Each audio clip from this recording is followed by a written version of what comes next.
Hello and welcome back to the channel. Today I'm going to be showing you how to really fast make a really good color grade inside of Davinci Resolve for those moments when you need to whip up something quick. So without any further ado, make sure you've subscribed to the channel so you don't miss any future Resolve tutorials from me, and let's jump into the video.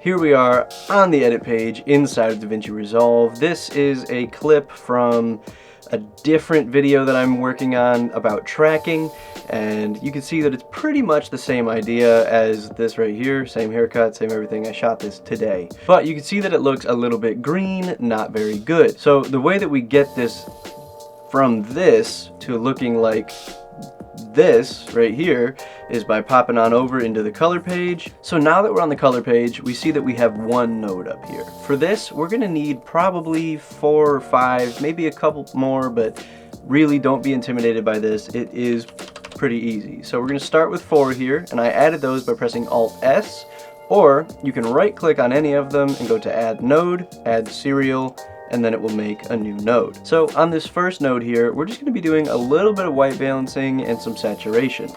So we're going to grab that saturation first, turn that up a little bit until we can see some color come back into the image, and then we're going to grab our temperature and lower that a little bit, and then we're going to grab our tint, because we're seeing a little bit of green in here. So we're going to grab our tint slider and move it more toward the magenta, just like that.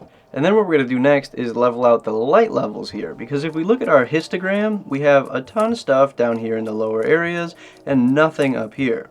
So this dot right here represents our white point. And if we bring our white point over so that it lines up with this highest data right here, we will be able to color grade this a lot easier.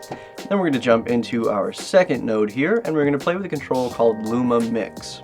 Now Luma Mix down here, when that's at 100%, each of your Luma controls in your gain, which controls the highlights, your gamma, which controls the midtones, and your lift, which controls the shadows, when that's Luma Mix is at 100, it's going to affect all of them.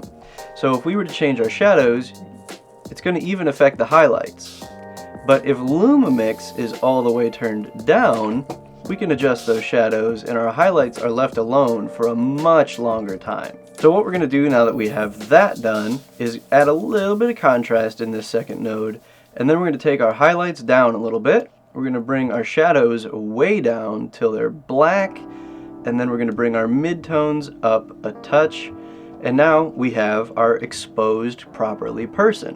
Which brings us to number 3, because we have this hair light pole that is in the shot and we need to get rid of it. So we're going to go ahead and grab a mask, a power window they call them in Resolve. We're going to make that pretty thin, and we're just going to put it right over top of that obstruction. And the reason I'm making it so small is because if I pass into this window at any point, it will do the same thing to me that it's doing to whatever's behind it right now. And the effect that we're going to apply to get rid of this is actually just contrast. So we're going to turn our contrast all the way up, and now it's gone.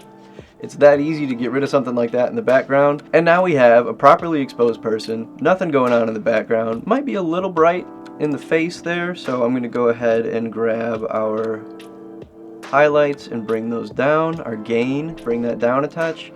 And to me, that's a fast, easy color grade that looks way better than the original we started with, which is this washed out green, no contrast, anything going on in there, all the way to this in really just a couple of minutes. And if you want to save this as a LUT so you can use it again and again and again on different footage, just go ahead and right click it, go to Generate LUT, 65 point cube, and then we'll call this one Just Now New, and we'll save it. And now if we pop back into the edit page, I'll grab another clip that is the same lighting. And then if we jump over here, we have an ungraded clip in here because we added it to our timeline. So I'm going to click on LUTs, and I'm going to find the one that we just made, right here.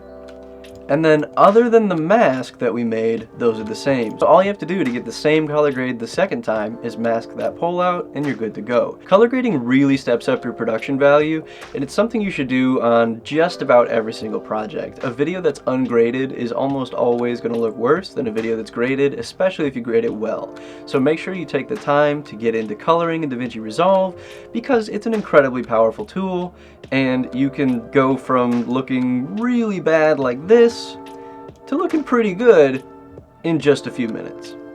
That's all for today's video. My name is Garrett Harding. This has been quick and easy color grades in Davinci Resolve, and I will see you on Thursday.